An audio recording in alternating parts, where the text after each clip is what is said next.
Hello and welcome to another episode of Ain't It Scary with Sean and Carrie, brought to you by Killer Podcasts, an Evergreen Podcasts network. I'm the titular Sean. And I'm the very titular Carrie. It's the show that takes you inside the unbelievable, the unexplainable, the macabre, and the bizarre and tries to find an answer. Hello, Caroline. Hi. Hello, my wife. Hi. Hot one today in southern Connecticut. It sure is. Should we do our standard?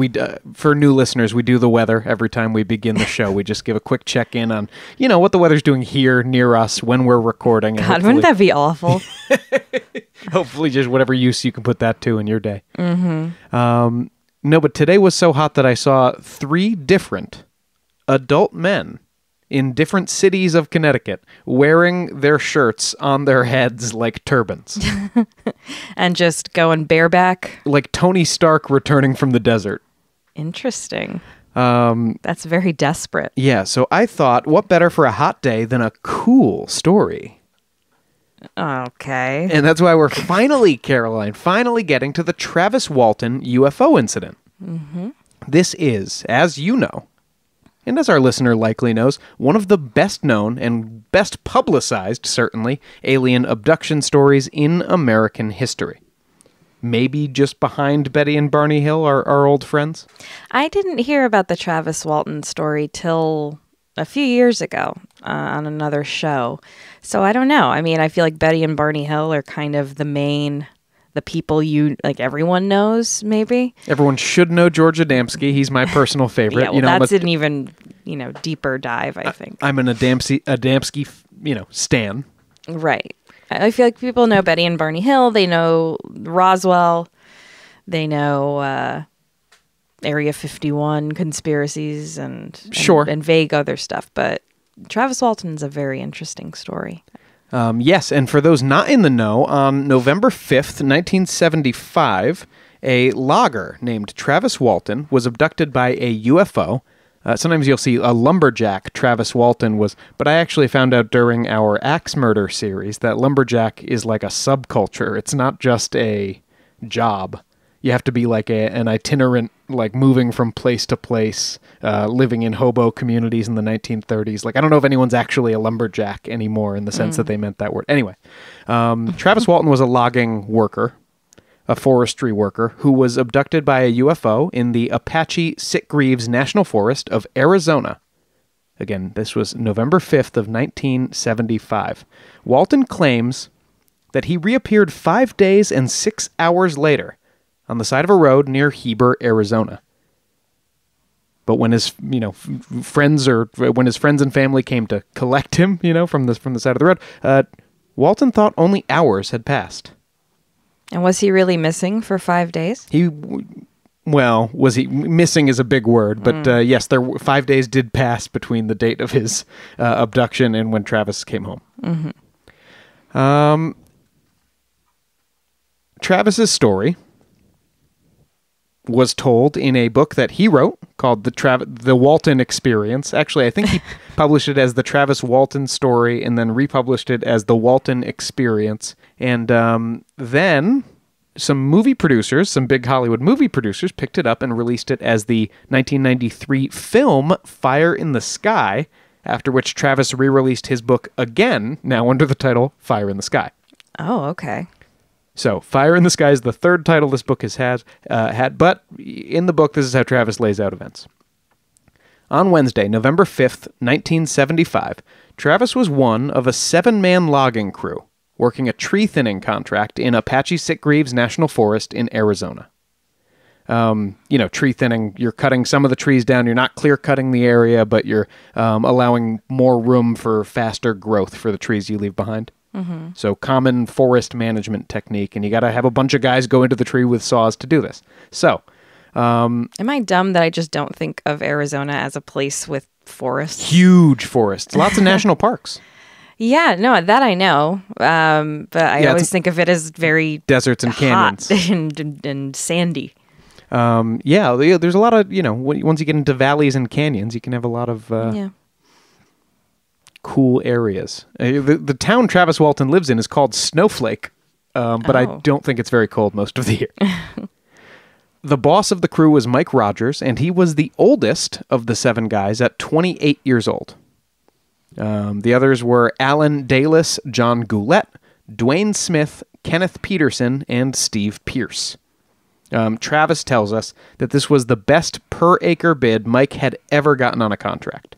He was, kind of really starting to make a name for himself in the industry, and this was, I think it was a state contract, was the most he'd ever gotten paid to go and cut down some trees. Did this team typically work together? Travis had worked on a crew with Mike before, I know that. Yes, he references past relationships enough that they definitely are used to working as a crew. Okay. So they're out there, they're working, and they're joshing around as boys do. At one point, Alan cut a tree down right next to Travis. Like Travis saw the shadow coming down and went up and had to step back, and down comes this tree. So that's a pretty good bit, I guess. Oof. He said Alan was like leering at him, and Travis was pissed off about it, and they had like a little argument, but they put it behind them. Worked until sunset. And then piled their chainsaws, you understand, their chainsaws and their gas cans into the back of this pickup truck. And the 7 men crammed into the extended cab for the hour and 20 drive back to town. Wow, okay. Travis notes that the smokers got in the back seat and the non-smokers in the front seat. But, I mean, come on. That's the old joke about a peeing section in a pool, right? Yeah, I don't think that's going to really do it. I mean, you have the windows open. Maybe it's not blowing back directly in your face. That's really it.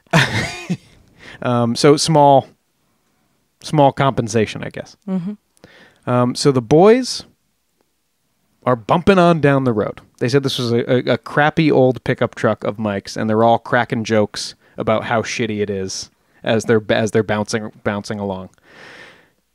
And that's when Travis first saw the light. Like a revelation? Well, it would be, ultimately. It would change the course of his life, whether it was a real thing or not. The light was a radiant yellow light, maybe a little bit hazy, that Travis suddenly saw just over the treetops. And he said at first he thought, just the sun setting. His brain kind of filtered it out. And then he went, wait a second, the sun set while we were working back there. So then he's thinking, well, it must be like hunters' lights, he thought. Like hunters had their truck parked there, or maybe a campfire. But it was really bright, like too bright for that. And now the other guys in the truck are starting to see it. Mm-hmm. And as each man catches sight of the strange light in the trees, the truck falls silent. And the light seems to get brighter. And now all the guys are craning their neck. They're still driving down this road through the woods. But Mike now takes the car off onto like a side path, and they start driving to try to get a look at what this thing is. Travis has Dwayne yelling, "It looked like a crashed plane hanging in a tree." Can they make out anything else besides light? No, because there's like trees in the way. It's like, light flickering, constant tree interference. And then finally they drive into a clearing where they can, for the first time, get a clear view at what is producing all this light. And that is when Alan, the same guy who had cut the tree down on Travis's head earlier, yelled, "My God, it's a flying saucer!" Oh. Which you don't get to hear your coworker yell that every day. No, I don't think I ever have. So a flying saucer. Obviously, these guys already know what a flying saucer is. They describe it as such as they're looking at it. And indeed, what Travis has in this book is the boilerplate flying saucer in many respects. It is a metallic golden disc. It's not silver. It's golden. Floating about 30 yards away from where the truck was. The truck's still moving at this point. It's kind of slowing down a little as they look at this ship. And where are the lights coming from? The entire hull of the ship was glowing with this bright but hazy yellow light. Like sunlight, I guess. Mm-hmm. The ship was hovering stationary, not moving at all, and they said it was low to the ground, just a few meters above the ground. Travis says, the hard mechanical precision of the luminous vehicle was in sharp contrast to the primitive ruggedness of its dark surroundings. He says it was about 15 feet across and 8 to 10 feet thick. So that's actually like a kind of a small, fat little ship, right? Not that big. And he describes the shape as 2 giant pie tins, lip to lip. So, that's pretty typical. It's exactly what people say about flying saucers. All of the men in the truck were transfixed, but the truck was still rolling as, suddenly, Travis was seized with an urge to hug this spaceship, apparently. Hug it? Yeah, he said, I was suddenly seized with an urgency to see the craft at close range. I was afraid it would fly away, and I would miss the chance of a lifetime to satisfy my curiosity about it. And here I'm going to play a little clip from the film Fire in the Sky, where this moment where Travis makes contact with the UFO is dramatized. What the hell's he doing out there? Get back to the truck! The hell is that? That's the guy from The Cutting Edge. Get back in the truck! The Terminator, the T-1000 is in this, and also Peter Berg. Get out of there! What is it? I don't know what Who's that Peter is. Berg? Oh, strange. Yeah, the spaceship is like made of lava in this. It's glowy. Hey, Mike! Travis, get out of there! Leave this son of a bitch here if he's gonna be an asshole! So the guys are not happy. Oh, no. Travis, in the book, he doesn't have anyone yelling, leave the son of a bitch here if he's going to be an asshole. But he gets out of the truck while it's still moving and starts to run toward the ship. Stuffing his hands in his pockets as he goes, he says. So now I'm picturing like kind of a Naruto run that he's doing. Travis's friends yell, "Hey, Travis!" He turns and looks at them and then presses on toward the ship. But they've shaken him back to reality a little, so he's a little more cautious.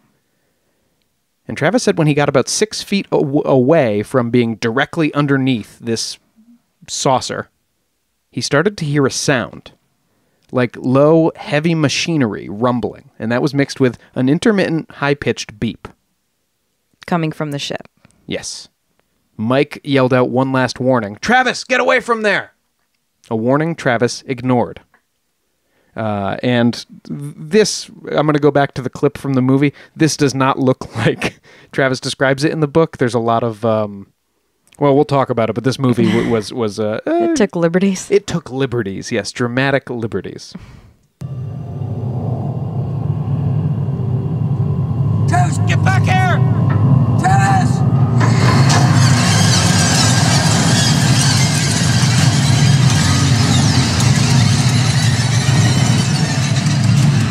So the spaceship is glowing. By the way, for the listener, this spaceship looks like lava rock. Yeah, it's also much bigger than Travis described it to be.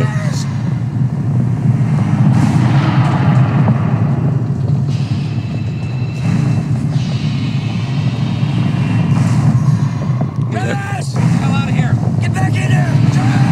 Travis! Peter Berg's the guy with the hat and the glasses who keeps saying to get the hell out of here. Okay. Good for him.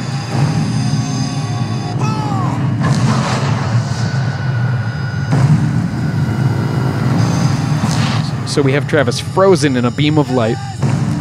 Typical UFO stuff. He's thrown off his feet.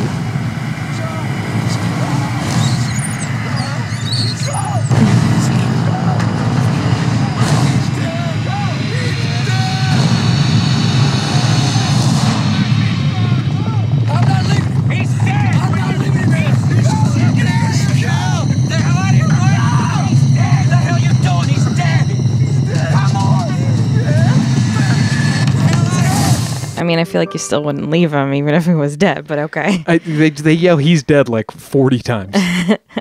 In reality, Travis heard this sound like turbine generators start. I say in reality. In the book, Travis heard a sound like turbine generators starting up, and the ship began to wobble back and forth. And then suddenly, from its bottom side, fired a bright blue-green ray at a very startled Travis.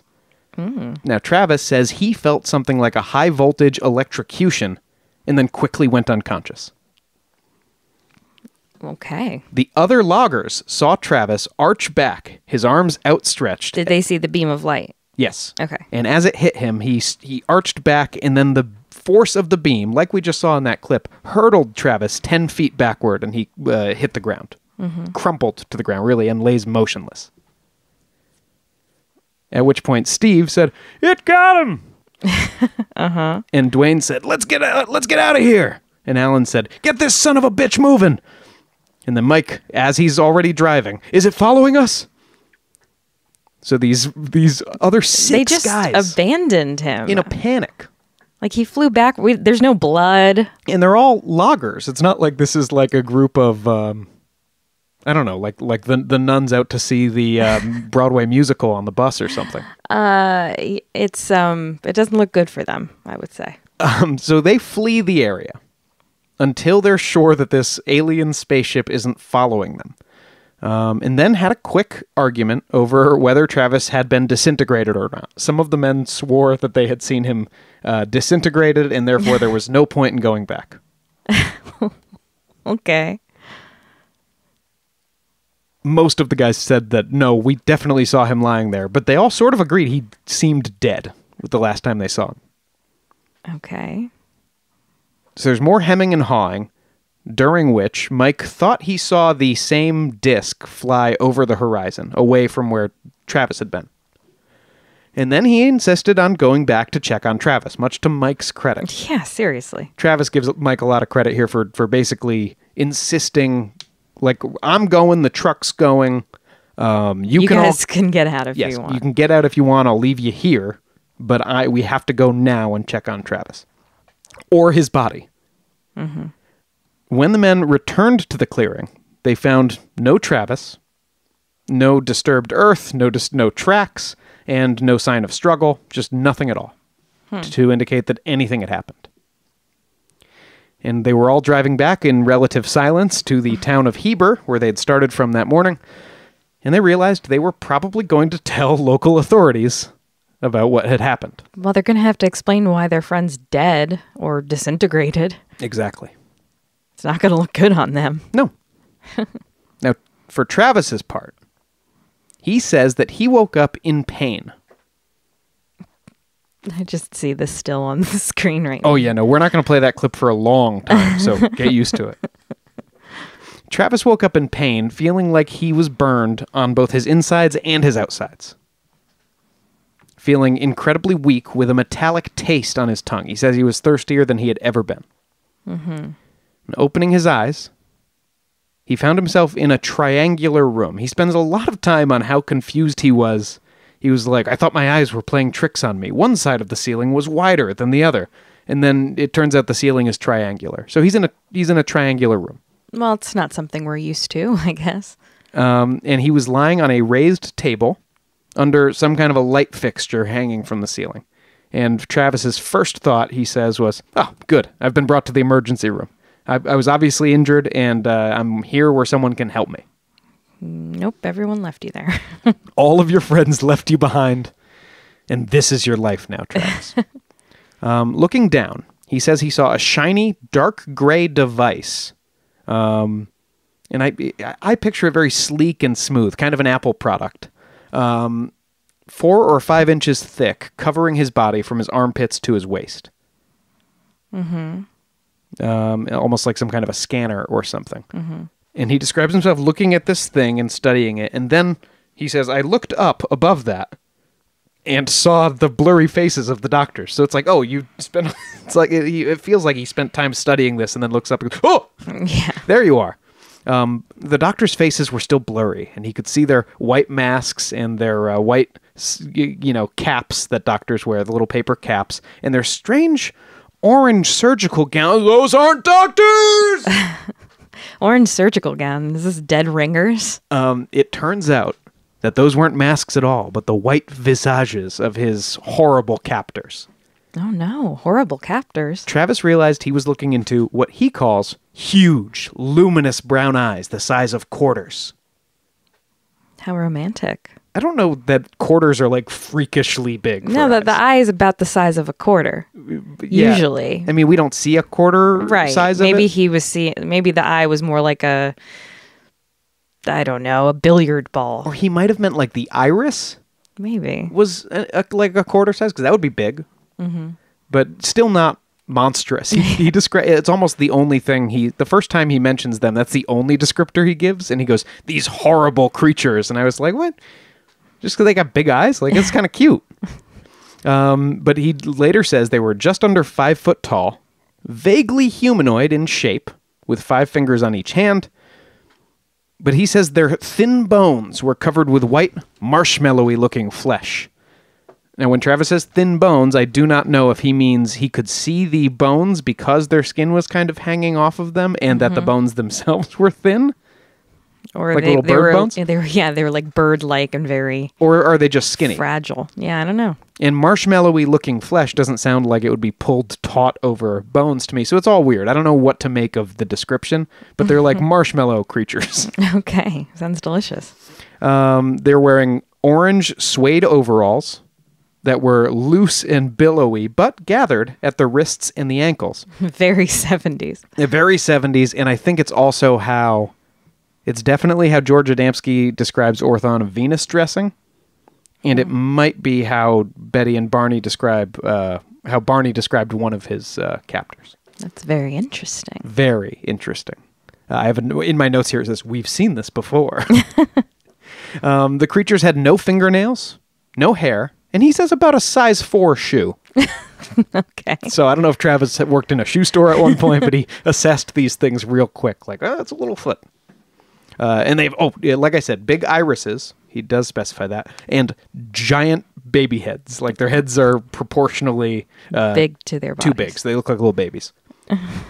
So as he's taking all this in, realizing now that he's surrounded by these 3 horrible creatures with their quarter-sized eyes... Travis reacted like Thor did in that first movie when he was in the hospital, and he like just tries to punch him. Okay. And he says that they were, on making contact, he found that the alien or alien doctor or whatever it was doing, this alien was squishy, soft, and weak.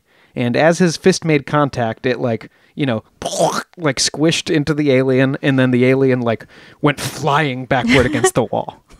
Okay. Like into the wall and then fell into a pile on the ground. And he kind of casts his eyes around for something to use as a weapon, and basically grabs... Bro, I think your fists are fine. Well, he basically grabs it. He grabbed a test tube.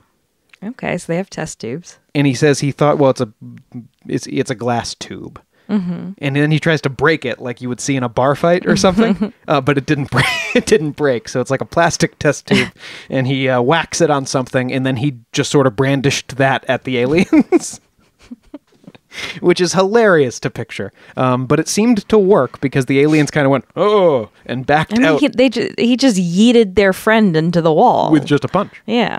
So they don't want to see what he's going to do with this test tube. They sort of back out of the room. Or where he's going to put it. Yeah. Now, Travis waited a few minutes, then when he was sure they weren't coming back, he headed uncertainly into the hall. Because this was, if this was the ship that he had seen when he was with his friends, then it's bigger on the inside, right? Because he's now... Like a TARDIS. He's now walking down a hallway. And Travis says he popped into the second door he found.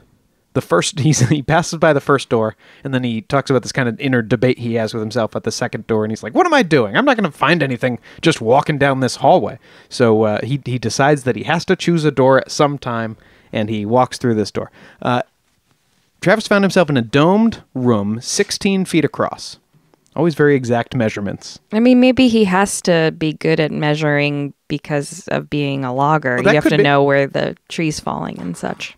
He says the room contained nothing but a chair in the middle with lots of buttons, control buttons on both armrests, like a James T. Kirk chair. Mm-hmm. And as he got closer to the center of the room and the chair, the room darkened, or his perception darkened, and Travis began to be able to make out a star map in all directions.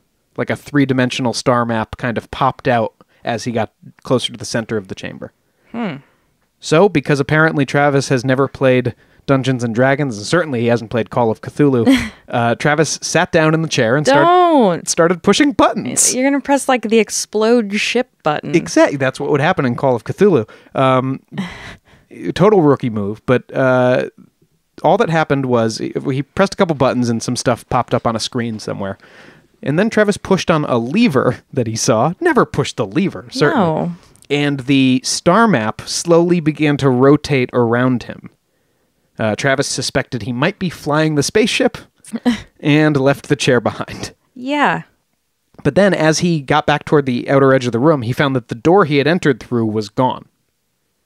The room was the whole circumference of the room was covered in door-like rectangles, but none of them were open, including whatever he had walked through. So he had no idea how he had entered the room or where he was supposed to exit through.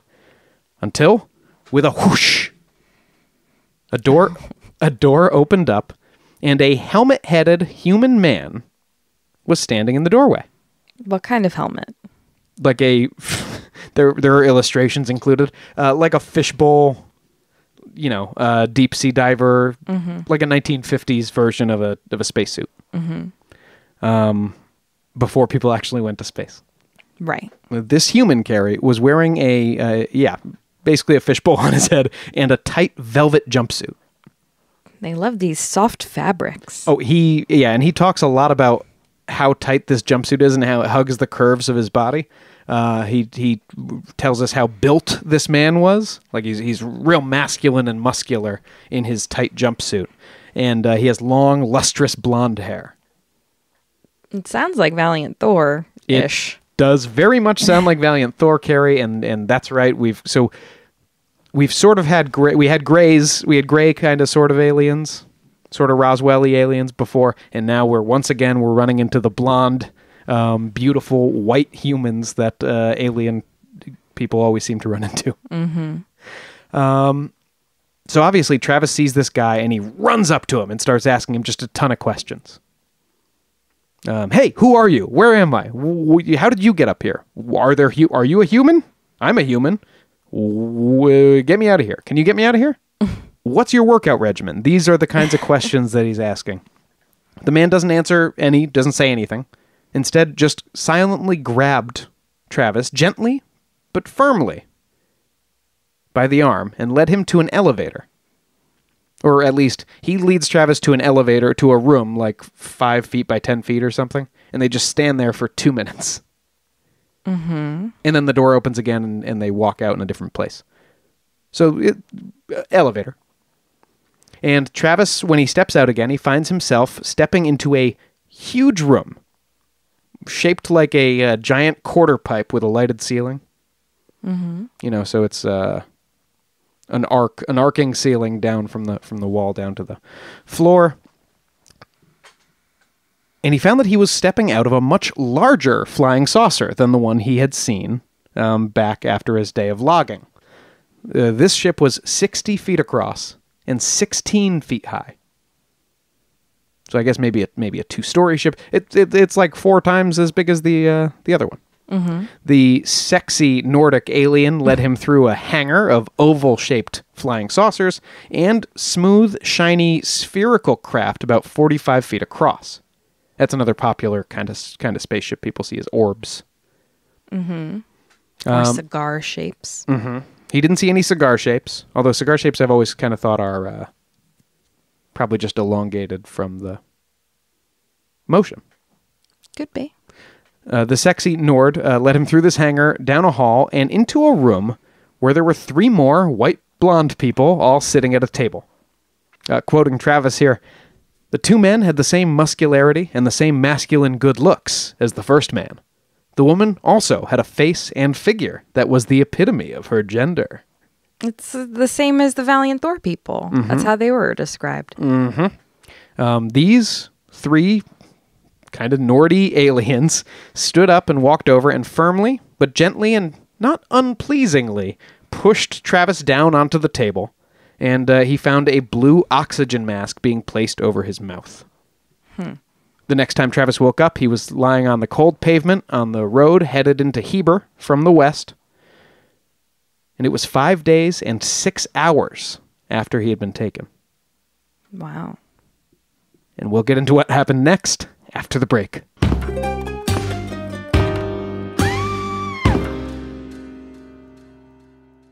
Hi there, I'm Heather Drago. And I'm Sarah Saunders. We host the podcast, That's a Hard No, about saying no and setting boundaries. So you can become that true and empowered you that this world needs. Saying no isn't just okay. It's the key to living an authentic, fulfilling life. I'm a licensed professional clinical counselor, so while this podcast is in no way a replacement for one-on-one therapy, I suppose I know what I'm talking about. I'd say so. We talk about learning to say no and set healthy boundaries and how it impacts mental health, physical health, relationships, parenthood, and more. Subscribe wherever you get your podcasts and visit our website, hardnopodcast.com. We're here to help you find your no and say it unapologetically. That's a hard no.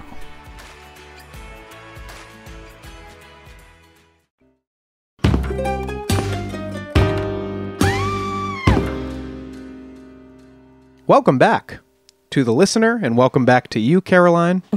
And welcome back to Travis Walton, who, as we rejoin the narrative, is waking up on the cold Arizona pavement on the road headed into Heber. He's rejoining the narrative. He is rejoining. He's erasing himself from... He's rejoining the narrative. Travis says he was awakened by the cold breeze, lying on his stomach with his head resting on his arm. Looking up, he saw a light wink off on a 40-foot wide saucer that paused and then shot straight up into the sky and away, totally silently. He was struck by the silence of the thing. Mm-hmm. Travis ran across the bridge into town, found a payphone, and called his sister's house around 12:05 a.m. Oh, by the way, all his clothes are on backwards. Oh, okay. When he woke up. That's the other thing he noticed. All his clothes are on backwards. So he ran across the bridge into town. He found a payphone. He called his sister's house around 12:05. It's just after midnight. And he yelled, "They brought me back! Jesus. I'm out in Heber. Please, get somebody to come and get me."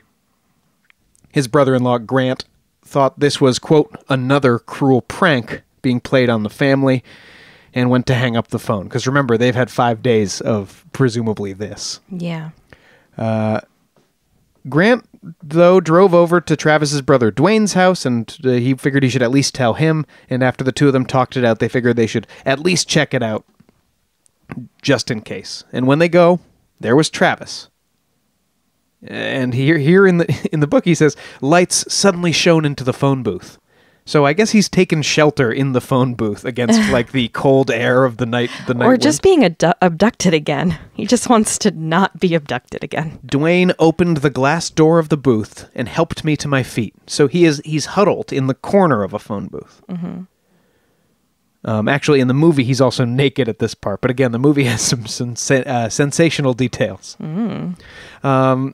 So as Travis babbled about the horrible marshmallow-skinned abductors in the truck, his brother and brother-in-law explained to him that he had been missing, not for 5 hours, as he thought, but for 5 days.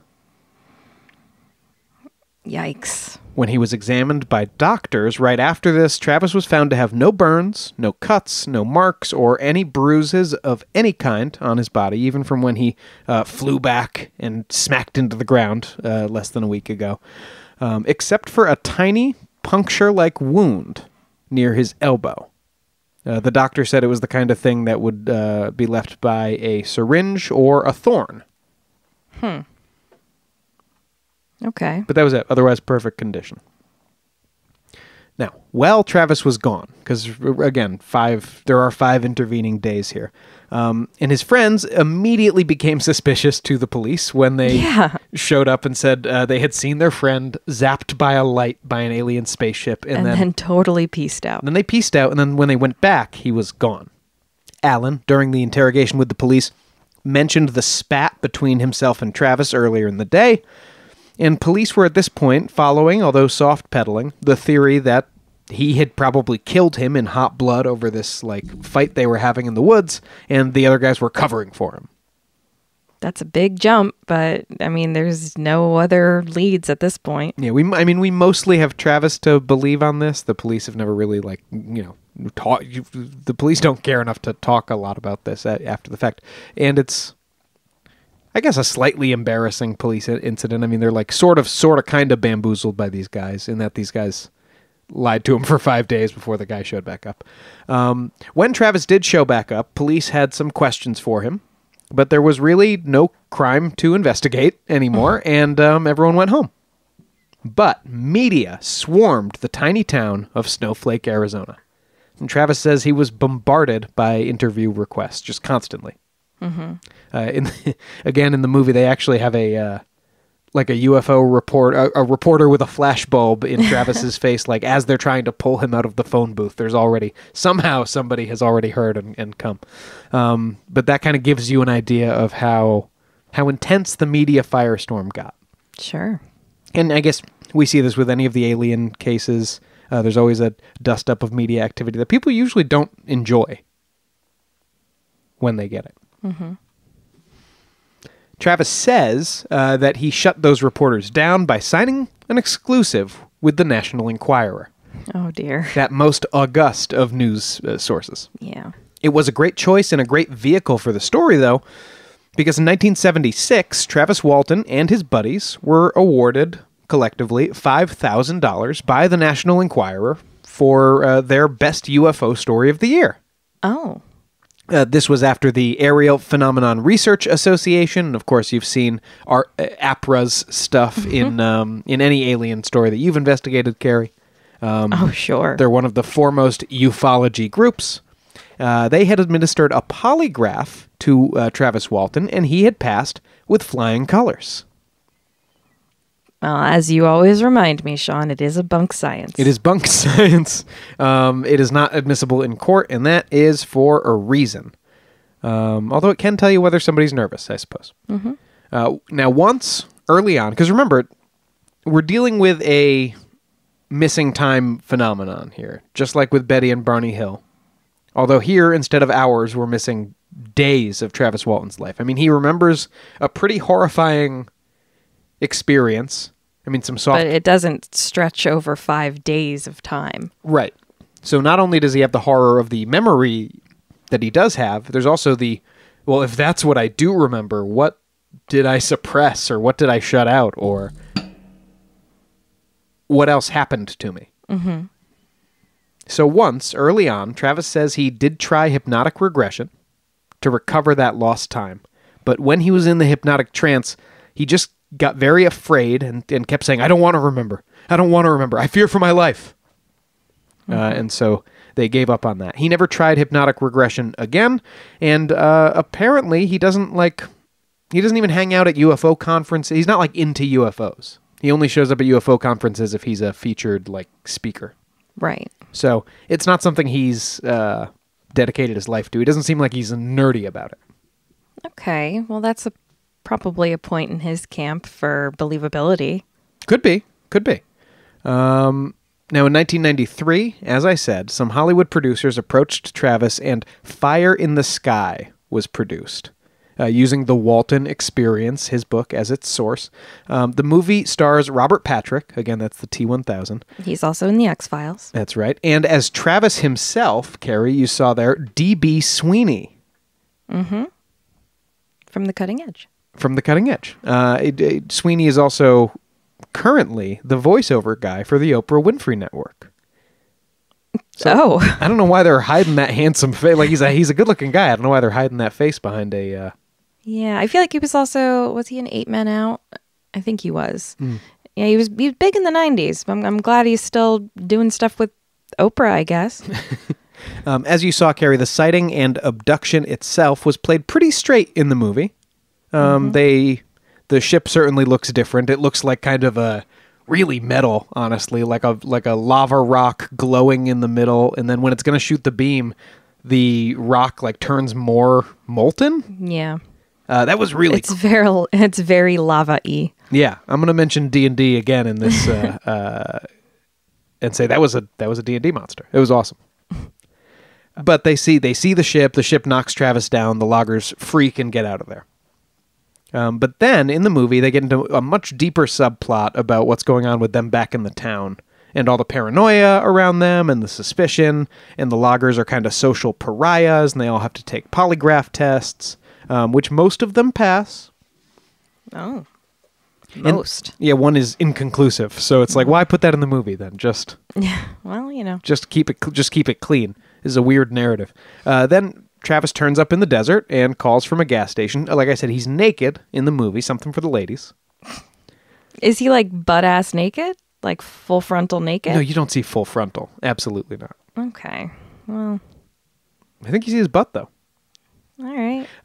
Later on, it's in this version, he remembers nothing of what happened.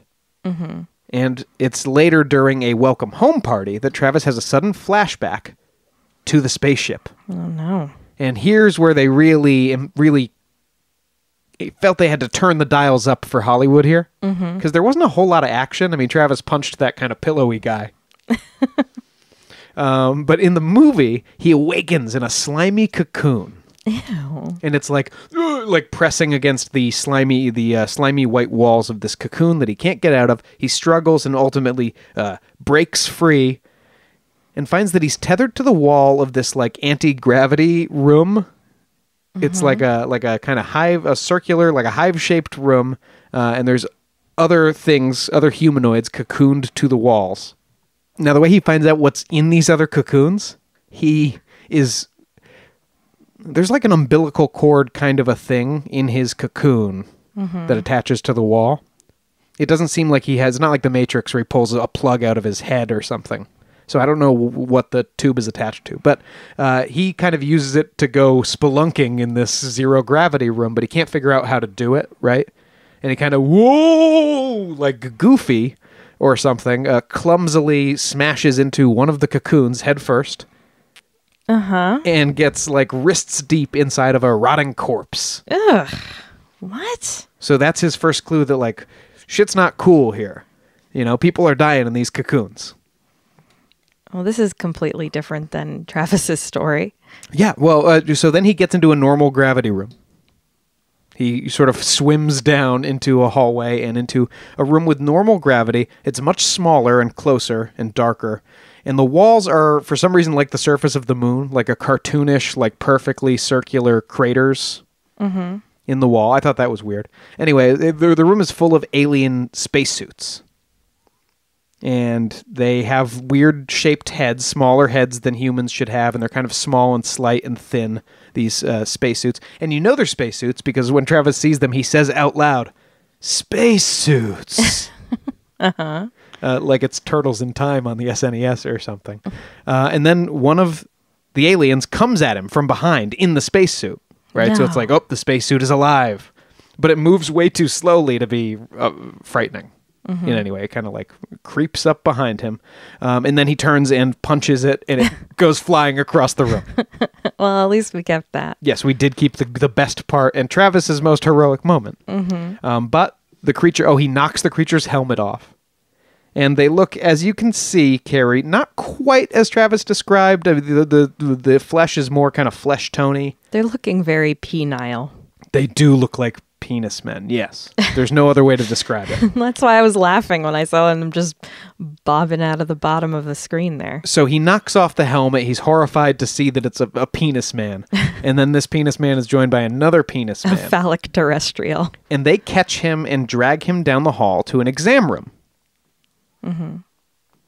In the book, he escapes from the exam room with the marshmallow men. Here, the marshmallow men bring him to the exam room. They cover the table and Travis. Well, hold on. I want to let you watch a little of this clip first, Carrie, because this is where this movie is the most ratcheted up. And I think this is a pretty effective and utterly bizarre body horror sequence.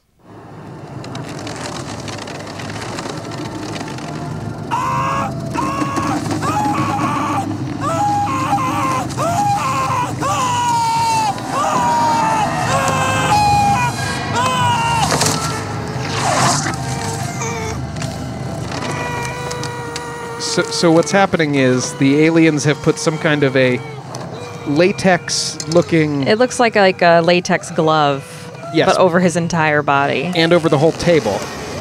Travis is screaming the whole time. He appears to be... Is he nude at this point? Because you can really see his junk pressed against that... I wasn't looking. I just feel bad for him. Yep, and now he has some kind of a greenish goo stuffed in his mouth. This is like a Cronenberg movie. Then a mouth expander, and then a hose is being just ratcheted down his throat. One hole was cut for Travis to breathe out, and one, for some reason, one for him to witness all of this through one eye. He gets the needle stuck in his neck, and now they're going to hold his eyelids open, Carrie. Well, first they squirt milk in it. You got to squirt milk in the eye, and we of course, that beautiful artistic camera eye shot with the milk washing over the frame. And now a probe comes down. TikTok. They really ratcheted it up. You don't remember this part from my description of the book? No. Oh, here comes the spider-like arms of this probe machine. And I have scarred Carrie for life. So is it getting power from his body, this eye probe machine? There's a lot of weird alien technology, and it's not totally clear what's going on. There's a lot of attachments. This is like Inspector Gadget. But that's the coolest kind of science fiction sequence like this, right? Like, we shouldn't know what's going on with these weird aliens. But then this needle, I think, goes right into his pupil, so... Jesus. So that's different. Yeah, it's different. From when they just put the blue mask on his face and he passed out. Yeah. And he came back and he only had like a little pinprick. This looks like he'd be torn apart. Yes. So and I'm sorry, I can never tell if that's good radio or bad radio because I was partially just very invested in that clip. But for the listener, they cover him in this like full body condom. Yeah, pretty much. And then there's like goo that's forced into his mouth. That was gross looking goo. It looks like sewage. It looked to me like translucent cottage cheese. Like if cottage cheese was a green translucent color. Jell-O color, but it didn't look like Jell-O. Then a metal expander is stuck in there like it's a BDSM orthodontist. And that facilitates a length of metal hose that is ratcheted down his throat. Then there's another thing that gets plugged into his neck. And then the eye probe comes from the ceiling.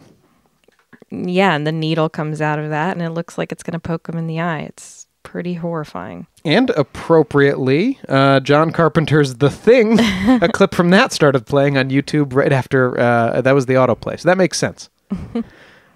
And as you could hear, dear listener, Travis is, of course, awake and screaming literally the entire time, that whole scene. Mm-hmm. And then, in the movie, he wakes up and naked 5 days later. Mm-hmm. That's the end of the movie, basically. What? Yeah, if it catches up with Travis again 2 years later, and we see him make amends with his buddy Mike Rogers. They had a fight earlier in the movie because, like, why did you guys leave me? Uh-huh. Even though Mike was the only guy who said he wanted to go back. Well, he's the main guy, though. But Mike is living as a recluse ever since they stopped being friends. It's almost like, I'm married, she's an old maid. Like his life has totally fallen apart, and we see Travis and him make amends, and that's the end of the movie. Roll credits. Okay.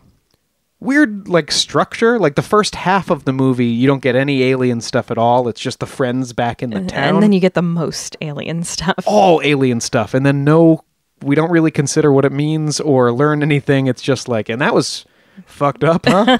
Yeah. Crazy. It's weird. I kind of recommend giving it a look. Fire in the Sky. All right. Now, do you think Travis Walton was telling the truth?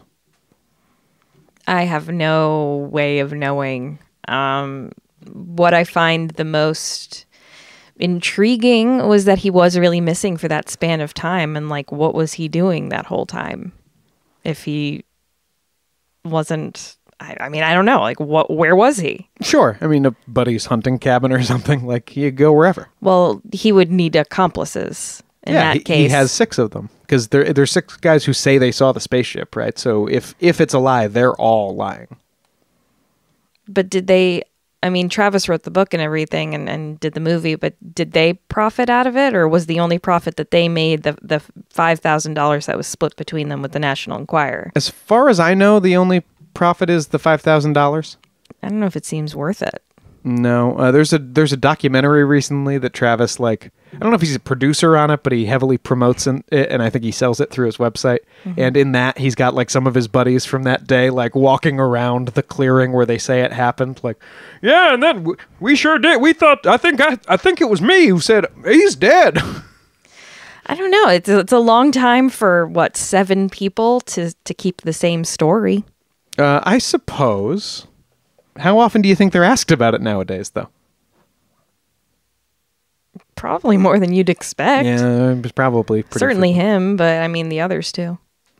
Now, journalist Philip Klass studied the case in his book, UFO Abductions, A Dangerous Game, in 1989. Now, Klass he was a big skeptic writer. Mm-hmm. He actually also self-published I feel like we've talked about him before. I'm certain we have. He self-published the Skeptics UFO newsletter in 76 volumes from 1989 to 2003. And issue number 50, by the way, all about Travis. I'm sure there's more issues that were dedicated exclusively to Travis, but unfortunately, a lot of the archive has withered away. Dead links all over the place. Yeah. Unfortunately. Anyway, Klass figured these guys had made all of this up as an excuse for the pending incomplete job on this big contract they had won.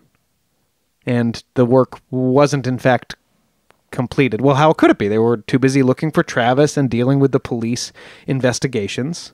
Mm-hmm. But apparently, according to Philip Klass... they preemptively came up with a fake story to talk about why they couldn't finish a job that they couldn't finish because Travis was missing? Well, why didn't they... On the 5th... That makes no sense. On the 5th, when Travis disappeared, the guys had until November 10th, 5 more days, to finish their contract, or they were going to be docked 10% of their pay, unless the delay came because of an act of God, quote unquote. Okay. So Philip Klass's supposition is did they get any pay at all? Well, I don't think that this worked for them, no. Well, no, I'm just saying, did they get any pay at all because they didn't finish? Oh, yeah, it said they were just docked 10%. I think they had to finish the work, but because it was going to be late, they got less pay. I don't know. It seems like a big jump. It could be. An act of God, and then it's an alien? Like, that's where you go to with it? Yeah, I mean, what else would be an act of God that would prevent the lumber that you could fake? I'm sure there's other stuff besides aliens. Okay. So Klass isn't done yet. He also found an interview with Dwayne Walton and Mike Rogers. Dwayne Walton is Travis's brother. Mm-hmm. There was also a Dwayne who was out there that day, but this is a different Dwayne and a different spelling. That was a W and this is a U. Ufologist Fred Sylvanis, who we've definitely talked about in connection with Betty and Barney, among other cases, talked to Dwayne Walton and Mike Rogers on November 8th, 1975, so 3 days into the disappearance. Mm-hmm. And Klass points out that they were both super relaxed and not worried about where Travis was at all. Dwayne said that the two brothers had always loved UFOs and always talked about them, and always said that if one of them got abducted, the other one would, he'd make the aliens come and abduct the other one too, so they could hang out together with the aliens. Interesting. And he told this ufologist that, I wouldn't worry about Travis. He's having the experience of a lifetime. I don't think he's in any danger at all. He'll turn up. All I can say is I wish I was with him. Interesting. And Phil, I mean, that's not a smoking gun in any direction, but Philip Klass's thing is just like, this is 3 days after he's vanished. Yeah, it's certainly weird. And even abduction scenarios are usually like Betty and Barney is a couple hours, right? Mm-hmm. So even if you think your brother was taken by a UFO, it would be weird and maybe concerning. Mm-hmm. Klass also, now that thing about the polygraph with the National Enquirer and APRO, he really did take that polygraph. He really did pass it. But Philip Klass found he had also taken like an earlier polygraph, almost a practice run. Oh. A guy named Jack McCarthy had come up from Phoenix, Arizona. He was apparently one of the foremost guys for polygraphy in the area. And he examined Walton, and his test result was, quote, gross deception. Oh. And I loved reading Klass's description of it because he says... he has McCarthy saying that Travis kept holding his breath for 10 to 15 seconds before answering a yes or no question.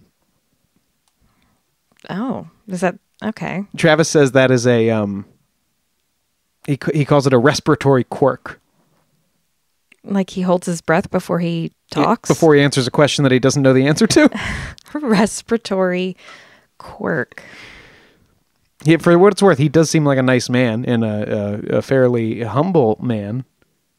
You know, quiet. You can see he was on, I don't know if this podcast doesn't need promotion, but he was on that Joe Rogan podcast in 2019, I think. Mm-hmm. And he's just a pretty deadpan guy. Just a lot of the things he says are about aliens. Right. Class also points out that the date of Travis's abduction was a few weeks after the original airing of The UFO Incident, which was the NBC TV movie that dramatized the Betty and Barney Hill abduction story. And with James Earl Jones. With J.E.J. And you can see our Betty and Barney Hill episode for more on that, the making of that movie.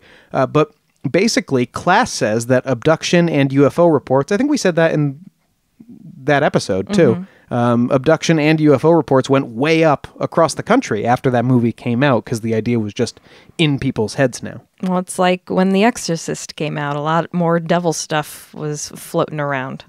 Exactly. So that's about it, except just as a postscript. And again, polygraphs are meaningless, so we shouldn't count Travis's failed one against him, nor should we count his past one in his favor. Mm-hmm. But just as a postscript, in 2008, because of the controversy around his polygraphs, presumably, Travis was invited to appear on the Fox network primetime game show, The Moment of Truth. Mm-hmm. This was the show where there's actually a murder story connected with this show as well, which we should cover sometime. That's why it sounds familiar to me. This was a terrible concept for a show. It's a show in which contestants answer sensitive questions, well connected to a lie detector, a polygraph, in front of their friends and loved ones. Oh, no. For increasingly large cash prizes. Okay. And Travis said he didn't want to do the show, and all of his friends and his representation were telling him not to. But Fox kept saying they would massage the game to get him more prize money and make the questions not too hard. And he basically at some point couldn't say no to a possible payday, is I think almost his exact wording. And, well, in any case, the $100,000 question was, were you abducted by a UFO on November 5th, 1975? And Travis answered yes and lost the game. Oh, no. So again, let's bunk not hold science. Yeah, bunk science. Let's not hold that against him. That's tough. It's fallen on your face in a big spot. Yeah, that must have been difficult. He has a lot to say about their methodology and about how they do bad polygraphs on that show. But well, it's not still going, so I mean, who knows? I think we can all agree it's a bad show. Yeah. So that is all I've got for you on Travis Walton, Carrie. What do you think? Gosh, I don't know what to think. Do you want to watch that movie? I do want to watch the movie. I mean, I'm not going to watch it as a real version of this event because it's completely different than what he described. Yeah. But it looks wild. The pacing, I'm going to be honest, the pacing is tough. But maybe you hit the skip button once or twice in the first half and then the back 9 flies. Yeah. Back 9 hours? Yeah, it's a really long. It's a miniseries. It's a miniseries. Yeah, I really don't know what to think. I think it would be hard for any large group of men to agree on a conspiracy, which is why it's hard to believe any conspiracies sometimes, right? It's the more people get involved, the more unwieldy it becomes, Yes, this is, 7 guys keeping their UFO story straight is different from the government faking the moon. No, landing. I know that, but it's the same kind of principle, especially if some of these guys, this is the 70s, you're going to be getting looked at weird for saying that you saw a UFO and all this stuff. And 6 guys have to be okay with that. Travis, he's in the middle of it, so he would have had to be okay with it from the get-go.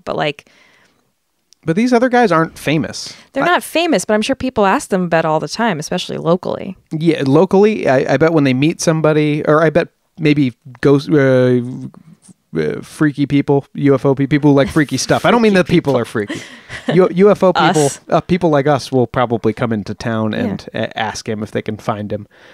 He probably gets stuff online and calls and letters all the time. But in person, I bet not that much because he's not famous. I already forgot his name. Who? Any of these guys. Oh. Anyone except Mike. Well, Mike. Dwayne. And the other Dwayne. Yeah, but I don't know their last names. You know, Dwayne. Walton. So I bet they don't get bothered that much. Yeah, I don't know. I really don't know what to think. The biggest question is, where was Travis if he wasn't abducted? And okay, it could be a hunting cabin or whatever, but do we have any leads as to where he could have been, you know? No, I do. Even Philip Klass doesn't suggest where Travis might have been during that time. That's the biggest question. People can, do you want a cabin? I can get you a cabin. There are paper trails. If any of these guys owned a cabin, you would know. If he knew anyone who owned a cabin, someone would have dug it up at some point. Yeah, but they're in Arizona. Don't you think somebody he knows owns a nearby vacation house or fishing house or hunting house? I don't know. I don't know the vacation house trends in Arizona in 1975. I could look it up. Just saying, they're in a small town, rural community. I'm not saying that I totally believe the story. I'm just saying the biggest question is, if this didn't happen, where did he go? Yeah, and I agree that's a question. I don't know that it's that hard to answer. I haven't seen any interviews with him, so I'm not going to disparage him or his believability. I'm not disparaging Travis or his believability. No, either. I know. So I genuinely don't know what to think. I mean, with Betty and Barney Hill, I could hear the horror and terror in Barney's voice from those recordings. Mm-hmm. And that was certainly convincing because this is not an actor. This is just a regular guy. And you're really hearing him go through it. Yeah, Travis is always very flat, but every interview I've seen with him is obviously way after the fact, too. So it's hard to tell if maybe he's just become used to it with time, although he still won't go for that hypnotic regression because he still professes he's terrified to know what happened in the other hours. Could be. I mean, and that's something that might be easy to fake. You pretend to get hypnotized and you start talking about, the aliens, So maybe the fact that he won't do that and won't kind of lend credence to his story by faking this, hypnotic regression or whatever, maybe it's a point in his favor of believability. I don't know. No, and he does, fight for his story. He does. He's involved in that documentary that you can buy through his website. He's re-released the book several times. You can buy that through his website. Not that I'm saying you need to or have to or should. But he does make money off it, and he does go to conventions and do speaking stuff. Yeah. So sometimes people who've been abducted say why would I have told this story? It ruined my life. I didn't want this. But if you keep pursuing the speaking engagements and interviews on Joe Rogan's podcast and stuff, mm-hmm. then you do enjoy interfacing with people about this to some degree. So he's getting something out of it. I don't know that it made him fabulously wealthy or anything like that. I don't know. I don't know what to believe. I would say, Travis, if you're listening, I respect you and I'd love to know more. But he's probably not listening because, again, I don't think he's that into UFO stuff. Yeah. So, hope you're doing well. Hope you're doing well, Travis. And listeners, let us know on... I'm going to start doing this. I'm going to start saying this. This is good business, right? Listeners, let us know on social media what you think about Travis Walton. Or no, forget that, actually, because I won't see it there. Come make our Discord lively and tell us what you think about Travis Walton. Because that I will see, and I would love to talk to you about it. All right.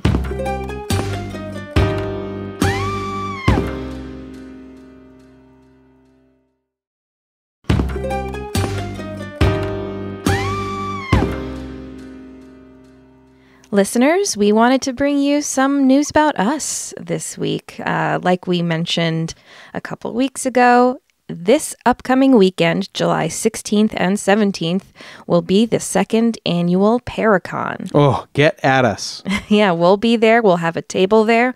We'll be probably right near father of the pod, Paul Ferrante, who you heard on the Gettysburg Ghosts episode. He'll be selling his books, and we'll be selling some small bits of merch, mostly stickers with new and old favorite designs. Yes. Absolutely. I'm really excited about some of the ones we're bringing, like the Fresno Nightcrawler sticker. Our friend Alyssa, who designed our cover art, she also made some White Lady of Union Cemetery stickers, Satanic Panic stickers, Stop Fat Shaming Bigfoot. These are all going to be shirts on TeePublic as well. UFO Abduction, speaking of Travis Walton. Yeah, and you could also get our cover art and logo and all that fun stuff. And we'll be there ready to talk to anyone who wants to come by. About anything. But ideally weird stuff. Well, I mean, if you want to just come and tell me how you liked Top Gun, we can talk about it. Sure. So this Paracon will be at the Ansonia Armory on Saturday and Sunday. Doors open at 11 a.m. daily for general admission. I think there's a VIP admission that you can pre-buy for 10 a.m. And it's going to feature a lot of speakers and a lot of, you're going to have mediums, people doing tarot readings, and also a lot of vendors. A lot of really cool sellers will be there. Yeah, and that means great T-shirts and posters and vinyl. I don't mean like sex gear. I mean like records. Yes. But also like animals in formaldehyde and Ouija boards and lots of horror weird merchandise, T-shirts from shows, posters. So yeah, it's going to be a great time, and there's some special guests this year. There's the amazing Kreskin, who's like a mentalist. Yeah. Do you know, is he doing a talk or is he doing his shtick? Because I want him to do his shtick. I'm not sure. There's also the after party, which I don't know if is sold out yet, but he's going to be there probably doing some stuff. Well, that's where we're going to ask him about Johnny Carson over a drink. Right. And John Zaffis will be there. He's a local guy. He's related to the Warrens, and he also was the subject of it was either travel or discovery show Haunted Collector. So he has his own little haunted museum over in Stratford. Yes, over in Stratford. And I went to school with his son, Chris, who was also on that show. Hi, Chris, if you happen to be listening. Yeah, so there's going to be a lot of great people there, a lot of people to talk to, talks to listen to, things to buy. So come with some cash and have some fun with us. Absolutely. And if you want to learn more, you can go to paracon.org. That's PARACONN.org. And get some more information. But again, Ansonia, Connecticut at the Armory, Saturday and Sunday, the 16th and 17th, starting at 11 a.m. We'll be there. Absolutely.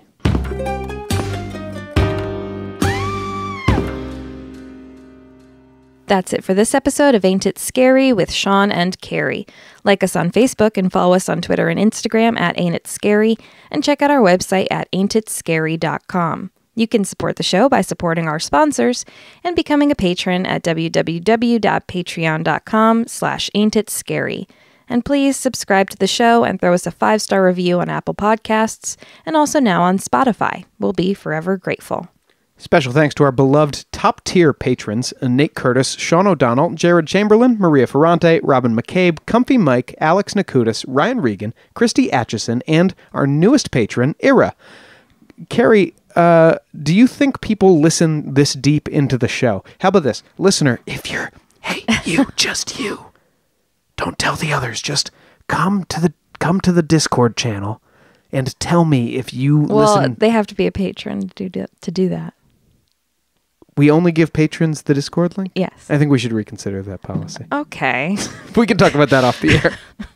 All right. Listen, I want to know if you're actually listening this deep into the show, because I know for a lot of podcasts that I listen to, I probably cut it off once I realize they're in the wrap-up. Shoot us a tweet or an Instagram DM. I will see them. Oh, yeah, because if nothing else, I want to know if, maybe we should never make important announcements at the back here, or maybe we should always make important announcements so that people feel like they have to listen to the end every time. Force them to listen to the end.